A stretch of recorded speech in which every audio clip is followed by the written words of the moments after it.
Next है sexual reproduction. विचूरिया के अंदर वेजिटेटिव भी होती है, एसेक्सुअल भी होती है और सेक्सुअल रिप्रोडक्शन भी होती है। सेक्सुअल रिप्रोडक्शन जो है वो oogamous टाइप होती है। oogamous में एंथीडियम जो मेल है और ओगोनियम फीमेल एक दूसरे से काफ़ी मुख्तलिफ होते हैं।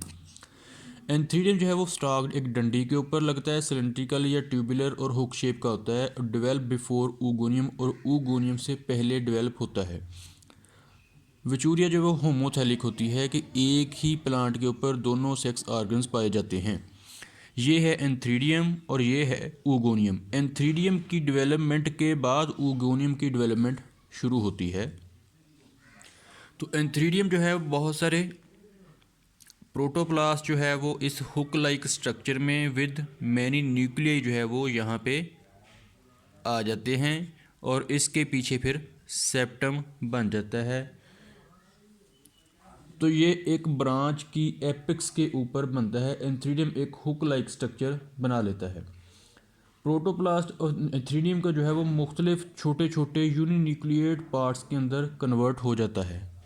यहाँ पे जो मटेरियल गया है उसके अंदर कई न्यूक्लियस थे और प्रोटोप्लास्ट था। ये जो प्रोटोप्लास्ट था वो छोटे छोटे टुकड़ों में बढ़ जाता है। हर टुकड़ा जो है वो उसके अंदर एक न्यूक्लियस होता है यानी यूनिन्यूक्लिएट होता है और फिर हर एक के पास फ्लैजेला प्रोड्यूस हो जाते हैं।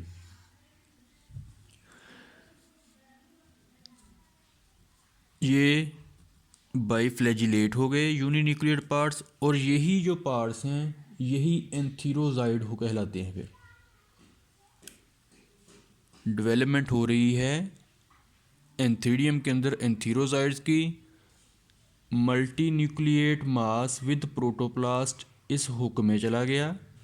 हुक में जाके वो डिवाइड हो गए प्रोटोप्लास्ट टुकड़ों में। हर प्रोटोप्लास्ट के टुकड़े में एक न्यूक्लियस है, यूनिन्यूक्लिएट ये टुकड़े बन गए हैं और हर जो पीस है उसके पास दो फ्लैजेला प्रोड्यूस हो गए हैं। फिर यहाँ पे एक तरफ सुराख होगा और ये जो यूनिन्यूक्लिएट बने हैं ये एंथीरोजाइड्स हैं यानी मेल गैमीट्स हैं, ये रिलीज़ हो जाएंगे इस एंथ्रीडियम से।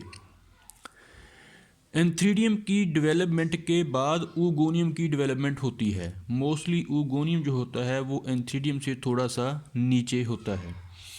ooगोनियम कैसे बनता है? लेटरल ब्रांच के ऊपर एक उभार सा बनता है, वो आहिस्ता आहिस्ता बड़ा होता जाता है और उसके अंदर प्रोटोप्लास्ट और बहुत से न्यूक्लियाई चले जाते हैं। यहाँ पे सेप्टम बन जाता है। इसको मुकम्मल तौर पर डेवलपमेंट होते होते एक इसके अंदर एग प्रोड्यूस हो जाता है। जब तक एग प्रोड्यूस होता है उस वक्त तक इसके अंदर सिर्फ एक न्यूक्लियाई मौजूद रहता है, बाकी न्यूक्लियस जो हैं वो सारे डिसइंटीग्रेट हो जाते हैं। तो एग जो है उसके पास सिर्फ एक न्यूक्लियाई बाकी रह जाता है। एक न्यूक्लियस है तो ये भी हेप्लाइड होता है और ये भी हेप्लाइड होता है। अब ये एंथीरोजाइड जो कि रिलीज़ हुए हैं यहाँ से वो भी यूनिन्यूक्लिएट थे, वो मूव करते हुए जाएंगे। ooगोनियम की दीवार में एक सुराख होगा और वहाँ से एंथीरोजाइड्स बहुत सारे अंदर इंटर हो जाएंगे, लेकिन उनमें से सिर्फ एक जो है वो फर्टिलाइजेशन में काम आएगा। एक एंथीरोजाइड ooगोनियम के अंदर मौजूद एग से मिलेगा, फर्टिलाइजेशन होगी तो फिर जाइगोट बन जाएगा।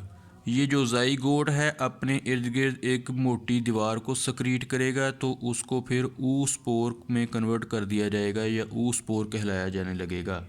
ऊस्पोर एक मुनासिब वक्फे के बाद अनफेवरेबल कंडीशंस को पास करके फिर जर्मिनेट करेगा। तो सबसे पहली जो कंडीशन है डिवीज़न है वो मियोटिक होगी, मियोसिस होगी, जिसके नतीजे में न्यू फिलामेंट जन्म लेगा।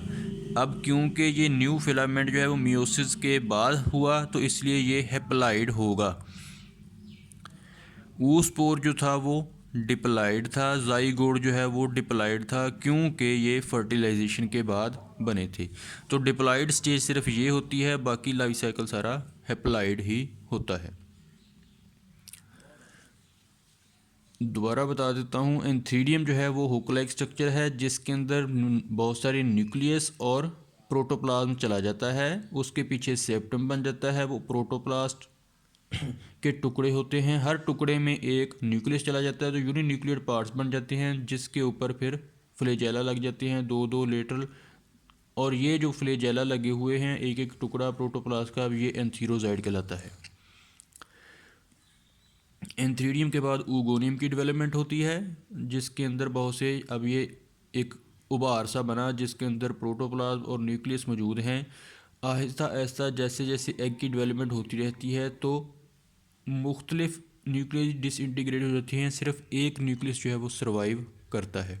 तो एंड पे एक एग बच जाता है जिसके पास एक न्यूक्लियस मौजूद होता है। फर्टिलाइजेशन होती है, जाइगोट बनता है, जाइगोट ऊस्पोर में कन्वर्ट होता है, ऊस्पोर मियोसिस होती है तो न्यू फिलामेंट को जन्म दे देता है।